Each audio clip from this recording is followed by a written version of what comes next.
Hey guys, welcome back. Today on The Untidy Artist, we are making a pumpkin fairy doll. Now this fun little festive fairy was obviously inspired by fall. One of the things I love about this sweet little doll is that you can use her to decorate from the beginning of fall through Halloween and all the way through to Thanksgiving. So let's grab some supplies and get started. Now the first thing you're going to need is a basic fairy doll. If you've never made fairies with me before, you'll want to check out my basic fairy doll tutorial.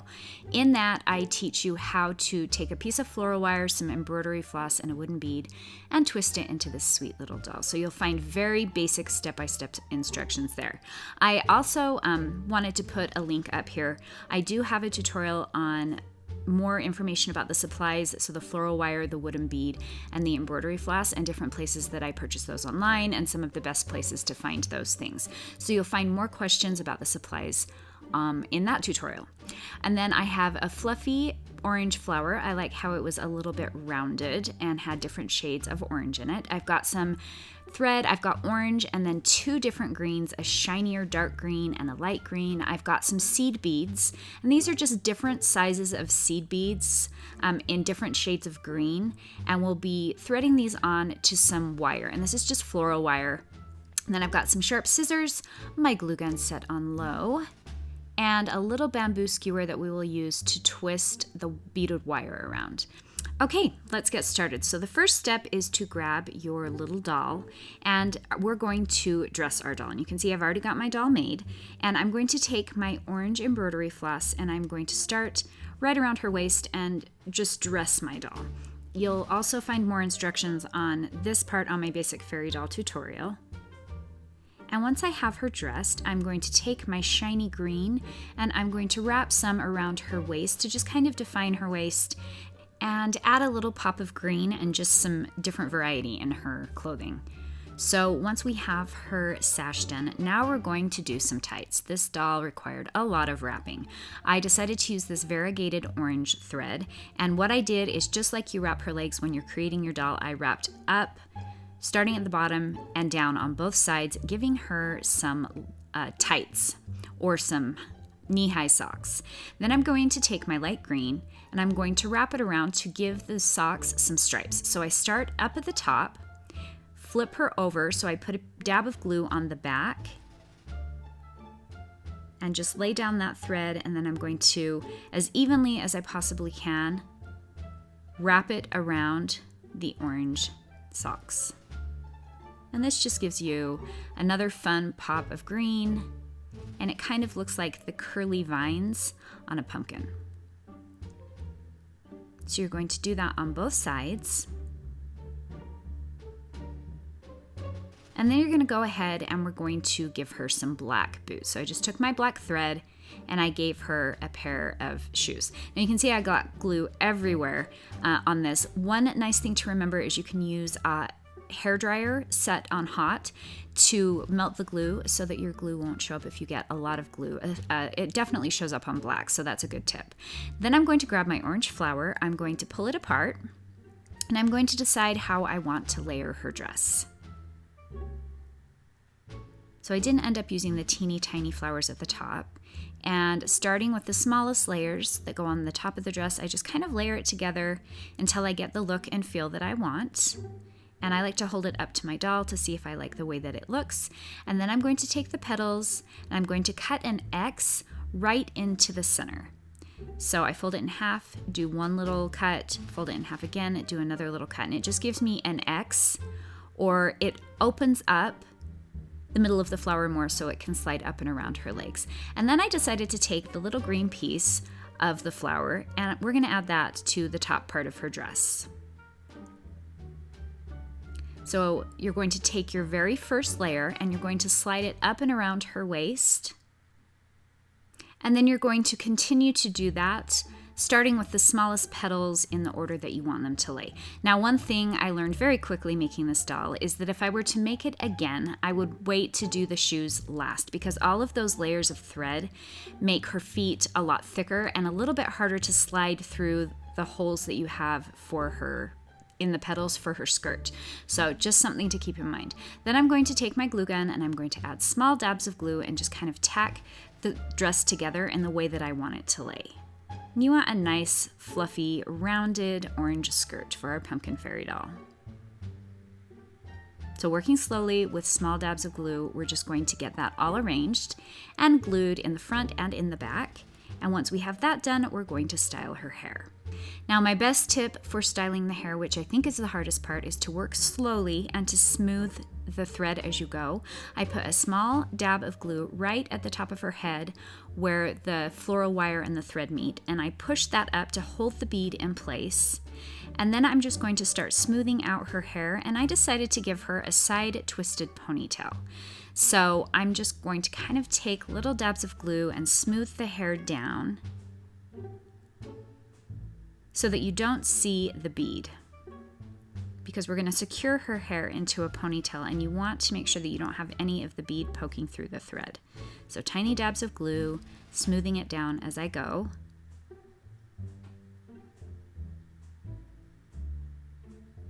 And once I like the way that it looks, I'm going to take some orange thread, the same thread that I used for her tights, and I'm just going to secure the ponytail. It's kind of a side ponytail. And I work slowly. That's the best tip for the hair. I think the hair is the very hardest part. You'll also find a lot of other hairstyles on my YouTube channel, and on my basic fairy doll tutorial, I go through more detailed instructions in just a basic style. All right. And then you're going to take your thread, and I'm twisting, I'm separating it into two pieces, and I'm twisting both of those pieces to the left and then twisting them both together to the right. It just kind of gives me this twisted braid looking thing. If this part is too confusing or overwhelming, you can always just do a braid. You can just leave it in a side ponytail, and you can just leave it down. But I thought this would be a fun way to incorporate some more of the orange and the green. Then I'm going to take my green thread, and I'm going to secure it at the bottom. And you can see before I started to twist it, I actually trimmed off the ends so it wasn't in a loop anymore. And then I'm just going to wrap that green thread around, secure it, give her a little haircut. So if we hadn't cut the hair at the ends, we wouldn't have been able to twist it together because it would have still been in a loop. And this is what we have so far. Then I'm going to set her aside, and we are going to make our twisty little green stem piece. So I think it's easiest to do this on a towel or paper towel or something that's going to kind of keep my beads from rolling away. I'm going to grab my the floral wire. This is just a basic floral wire, and I'm going to thread one of the slightly bigger beads onto the wire, and I'm going to push it down about an inch, inch and a half, and then I'm going to loop the wire around and back through the bead. And what we're doing is creating kind of a knot at the end so all of our beads don't slide off our wire. So it's just securing it on one end. And then I'm going to use the opposite end, and I'm going to start threading on the beads. And I use mostly the teeny tiny seed beads. I liked that there were a bunch of different colors of green. Some were a little bit more clear and sparkly. Some were just different colors and different textures, which I really liked. And you can make this as long or as short as you'd like. I ended up making mine a couple inches, maybe about 2 or 3 inches. And then we're going to finish it off the same way. So I'm going to grab one of my bigger beads, I'm going to take the end, and I'm going to loop it back through the bead, pull it tightly, holding that bead in place and up against the other beads so it doesn't move around too much. And I have a little beaded piece of wire. Then you're going to go ahead and just trim off the excess of the wire. And I probably started with about 8 inches of wire. You always want to start with more than you think you'll need. Then I'm going to grab my bamboo skewer, and I am going to wrap the wire around the bamboo skewer to give it that curly-Q, boingy, spoingy look. Slide that off the bamboo skewer, and you can see we have this cute little twisted bead decoration that we'll put in her hair. Now I'm going to take another little piece of wire, about 2.5 inches, and I'm going to wrap that around the base of her ponytail And what this will help us do is secure the beaded wire to her hair. So then I take my beaded wire and I just place it where I want it, and I'm going to use the wire I've wrapped around her ponytail to secure it into place. And I wrapped it around another time, making sure that it was really secure. Then trim off the excess, and you can see I'm using my scissors. They're very old scissors, and so I didn't feel bad using them for wire. You'll definitely want to use floral wire or wire cutters to do that part so you don't ruin your scissors. And then I grabbed a little piece of the leaf and just kind of secured it at the back next to the little beaded piece. And then I'm going to take some green thread and I'm going to wrap that around the ponytail to cover up the wire. Plus I wanted to add another pop of green. And then to cover up the little knot in the back where the green was, I put a dab of glue and added some more beads there. I added some more glue right around her waist and added some more beads to that to give us some more texture and to make it more interesting. And that is it, guys. You're all set. You have a pumpkin fairy doll. This doll was a lot of fun to make. I'm excited that I'll be able to use this as a holiday decoration all the way through Thanksgiving.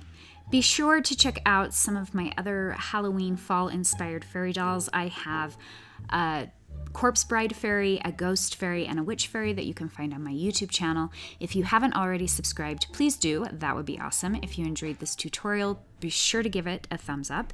And if you have any comments or questions, please post them below. Thanks so much, guys. We'll see you next time.